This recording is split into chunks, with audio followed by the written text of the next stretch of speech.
Oke, baik. Nah, di sini saya akan menjelaskan tentang uh, makalah pencarian jalur atau rute terpendek di Kota Kupang menuju Indomaret. Di sini saya memilih studi kasus Indomaret. Nah, di sini saya akan menjelaskan sedikit tentang jalur terpendek menuju Indomaret dan algoritmanya. Nah, untuk bagian pendahuluan, pada makalah ini akan dibahas tentang teknik pencarian jalur rute terpendek di Kota Kupang, khususnya dalam pencarian rute terpendek dari sebuah rumah atau dari rumah kita menuju ke Indomaret terdekat. Nah, di sini saya memilih Indomaret terdekat Kota Kupang. Nah, di sini saya sudah temukan 3 titik, nanti saya tunjukkan. Nah, penemuan rute terpendek memiliki banyak manfaat, termasuk menghemat waktu perjalanan dan meminimalkan jarak tempuh untuk mencapai tujuan ini. Akan digunakan salah satu algoritma dalam teknik pencarian. Nah, di sini untuk bagian permasalahan, masalah yang ingin dipecahkan adalah pencarian jalur rute terpendek di Kota Kupang dari sebuah rumah atau dari rumah kita menuju Indomaret terdekat. Dalam konteks ini, tujuannya adalah mencari rute terpendek berdasarkan jarak, mengabaikan faktor-faktor lain seperti lalu lintas atau kondisi jalan. Pencarian rute terpendek ini akan membantu pengguna untuk menavigasi kota dengan lebih efisien. Untuk metode yang digunakan itu sebagai berikut. Berikut adalah metode yang dapat digunakan untuk mencari jalur rute terpendek di Kota Kupang menggunakan Google Maps. Nah, di sini kita akan menggunakan Google Maps untuk mencari rute terpendek yang ada di Kota Kupang menuju Indomaret. Nah, di sini yang pertama, akses Google Maps. Buka aplikasi Google Maps-nya atau kunjungi situs web Google Maps yang di perangkat Anda. Nanti sebentar saya tunjukkan. Masukkan lokasi awal. Yang kedua, masukkan lokasi awal dan tujuan. Tentukan lokasi rumah Anda sebagai titik awal dan Indomaret terdekat di Kota Kupang sebagai tujuan. Masukkan alamat atau nama tempat secara spesifik. Untuk memastikan keakuratan hasil. Nah, yang ketiga, pilih mode transportasi. Di sini pilih mode transportasi yang ingin Anda gunakan, misalnya kendaraan pribadi, transportasi umum, berjalan kaki atau bersepeda. Nah, di sini untuk mode transportasi yang dipilih akan mempengaruhi jalur waktu perjalanan yang direkomendasikan. Nah, untuk di bagian keempat, analisis jalur dan waktu. Google Maps akan menganalisis data lalu lintas aktual dan memberikan jalur terpendek yang direkomendasikan serta perkiraan waktu berjalan. Nah, dia akan memberikan kita dia akan menunjukkan waktu berjalan titik lokasi itu berapa kilometer atau berapa meter dari lokasi yang kita mulai atau dari rumah kita. Nah, di sini hasil ini akan mempertimbangkan jalan-jalan, jarak, dan kondisi lalu lintas saat itu. Nah, yang kelima, tinjau rute dan opsi alternatif. Tinjau jalur rute terpendek yang ditampilkan oleh Google Maps. Anda dapat memeriksa rincian perjalanan. Kita bisa juga memeriksa rincian perjalanan kita menuju Indomaret terdekat. Seperti rute yang harus dilalui, simpul-simpul penting, dan estimasi waktu tempuh untuk setiap bagian jalur. Nah, di sini ada yang keenam, adaptasi dan penyesuaian. Jika ada preferensi khusus atau kendala tertentu, seperti menghindari jalan tol atau jalan-jalan umum yang macet atau mempertimbangkan kondisi lalu lintas saat ini, Anda dapat menggunakan fitur penyesuaian yang tersedia di Google Maps. Nah, misalnya Anda dapat memilih opsi hindari jalan tol atau jalan-jalan yang macet, memperbarui perjalanan berdasarkan informasi lalu lintas terbaru. Nah, di sini kita akan melihat jalur lalu lintas terbaru. Nah, di sini akan mengambil jalur terpendeknya saja, bisa lewat gang mungkin, atau pokoknya jalan yang lebih cepat. Nah, untuk bagian nomor 7, untuk bagian ke-7, mulai navigasi. Nah, setelah Anda puas dengan jalur rute terpendek yang ditampilkan, Anda dapat memulai navigasi dengan mengikuti petunjuk suara atau petunjuk visual yang diberikan oleh Google Maps. Di situ akan menunjukkan bisa menggunakan suara, kadang juga menggunakan titik. Nah, kita akan mengikuti titik. Di situ akan ada titik biru. Nah, kalau kita sudah melewati jalur itu, maka titik biru itu akan jalur birunya akan terhapus. Nah, yang belum kita sampai tujuannya itu akan terlihat tetap warna biru. Penting untuk dicatat bahwa metode di atas menggunakan layanan Google Maps yang mengandalkan data jaringan jalan, informasi lalu lintas, dan algoritma mereka sendiri untuk mencari jalur rute terpendek. Google Maps adalah platform yang luas dan terus diperbaharui sehingga dapat memberikan informasi yang akurat dan mengoptimalkan perjalanan Anda di Kota Kupang. Nah, di sini saya memilih di Kota Kupang ya. Nah, untuk bagian kesimpulannya, pencarian jalur rute terpendek merupakan masalah penting dalam navigasi di Kota Kupang karena terdapat membantu menghemat waktu perjalanan dan meminimalkan jarak yang kita tempuh. Algoritma Dijkstra merupakan salah satu algoritma yang efektif dan banyak digunakan untuk mencari jalur terpendek dalam jaringan jalan. Menggunakan data jalan yang akurat dan lengkap menjadi langkah pertama dalam menerapkan algoritma ini. Nah, data tersebut mencakup informasi tentang simpul atau node dan hubungan antara simpul-simpul serta bobot atau jarak antara simpul-simpul. Kita lanjut, pemrocessing data yang dilakukan untuk membentuk graf yang merepresentasikan jaringan jalan Kota Kupang, menghitung bobot atau jarak antara simpul-simpul berdasarkan data yang ada. Nah, di sini dia akan menunjukkan simpul atau peta yang akurat dan sehingga kita bisa melihat simpul-simpul atau titik-titik lokasi itu.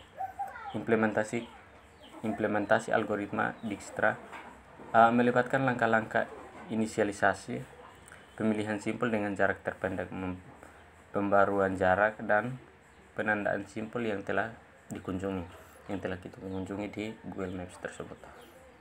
Hasil yang diperoleh dari algoritma ini adalah jalur terpendek dari rumah ke Indomaret terdekat serta jalan tol yang harus kita tempuh.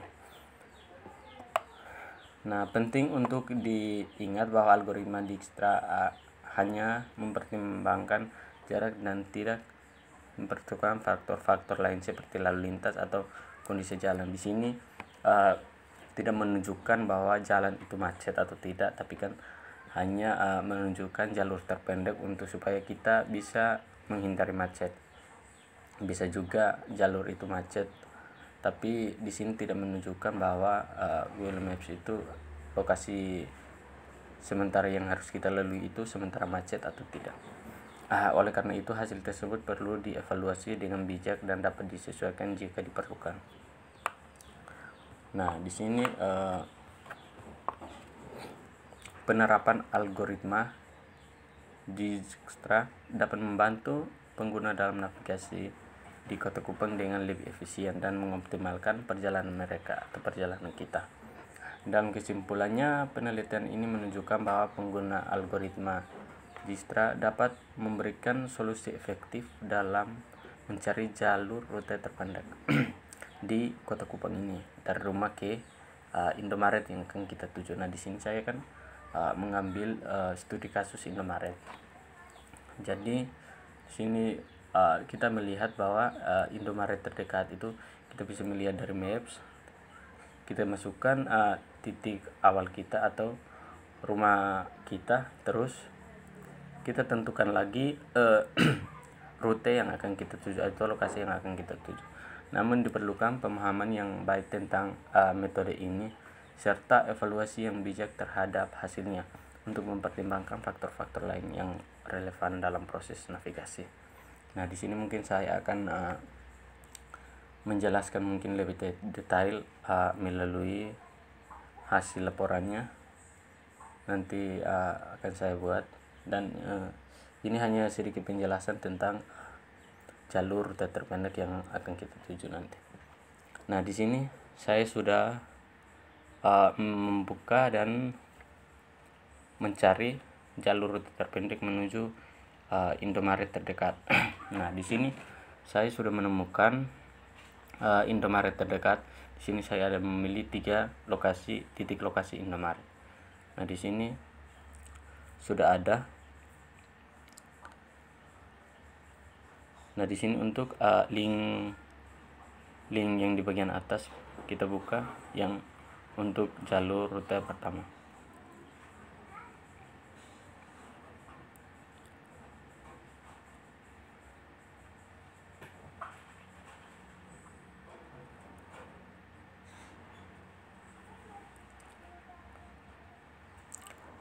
Nah, dia di sini menunjukkan ke titik lokasi. Nah, di sini lokasi ke Indomaret itu sekitar 5 menit. Nah, di sini sudah ada jalurnya.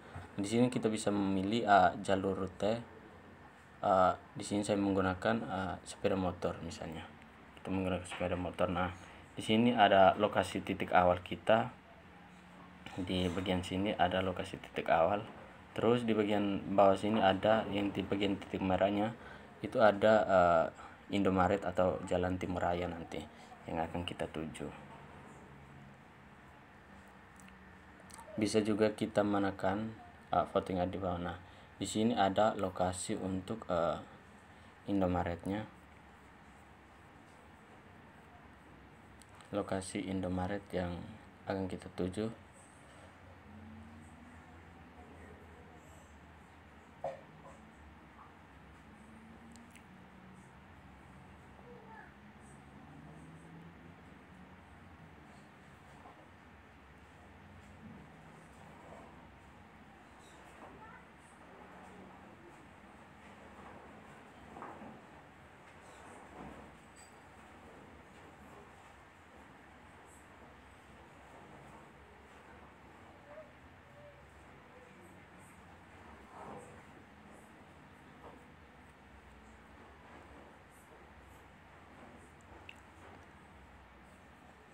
Sudah kita melihat lokasi Indomaretnya di bagian nah, di sini boleh kita lihat di sini ke arah barat di Jalan Franseda. Yang di sini rutenya lengkap menuju Indomaret atau titik tujuan kita.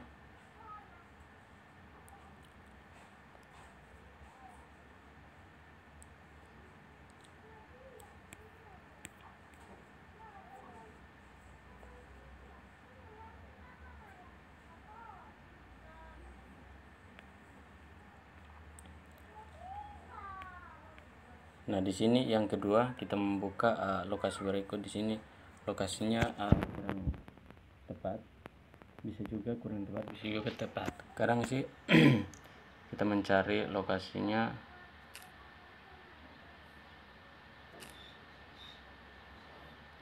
Nah, di sini kita kembali, kita membuka lokasi yang kedua.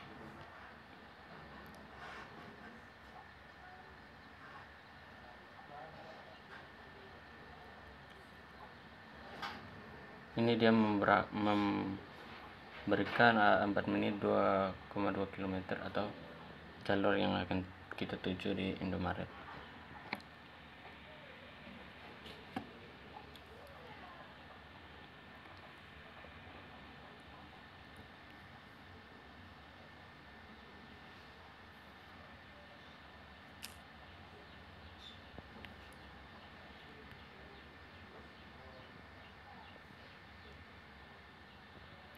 Nah, di sini kita menunjukkan kita masuk ke Google Maps, kemudian kita mencari Indomaret terdekat. Indomaret terdekat.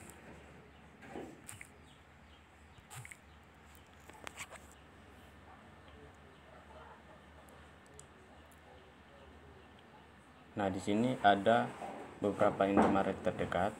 Dari lokasi sekarang kita membuka Indomaret veterannya.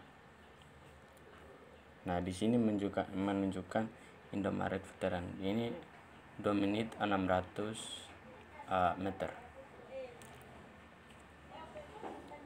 Nah, di sini kita bisa lihat ada Indomaretnya di depan. Nah, ini titik lokasi Indomaretnya. Yang tadi titik lokasinya mungkin lari ya, sedikit lari. Jadi nah, di sini kita bisa lihat titik lokasinya. Ini lokasi saya, sementara ini adalah lokasi Indomaret yang akan kita tuju. Nah, kita kembali. Kita juga bisa melihat Indomaret RW Modung City. Nah, kita melihat. Nah, di sini Indomaretnya di sini. Ya, kita coba membuka. Oh, nah di depan sini ada Indomaret. Nah, di titik sini. Nah, mungkin begitu penjelasan singkat tentang rute terpandang kita. Di sini juga menampilkan titik lokasi yang akurat. Nah, di situ kita bisa melihat, kita tinggal masukkan titik lokasi awal kita, terus kita mencari titik lokasi yang akan kita tuju. Nah, di situ kita bisa melihat akan ditampilkan rute terpandang dan jarak serta waktu yang akan kita tuju. Ini lokasi, titik lokasi. Ini jalur untuk kita menuju ke sana, belokan kiri arahan itu lengkap. Ini kita sudah lihat. Nah, di sini titik lokasi Indomaretnya sudah ada. Mungkin itu sedikit penjelasan dari saya. Selengkapnya akan saya buatkan laporannya. Di situ akan saya jelaskan lebih detail laporannya. Nah, mungkin itu saja. Sekian video atau penjelasan singkat dari saya. Sekian dan terima kasih.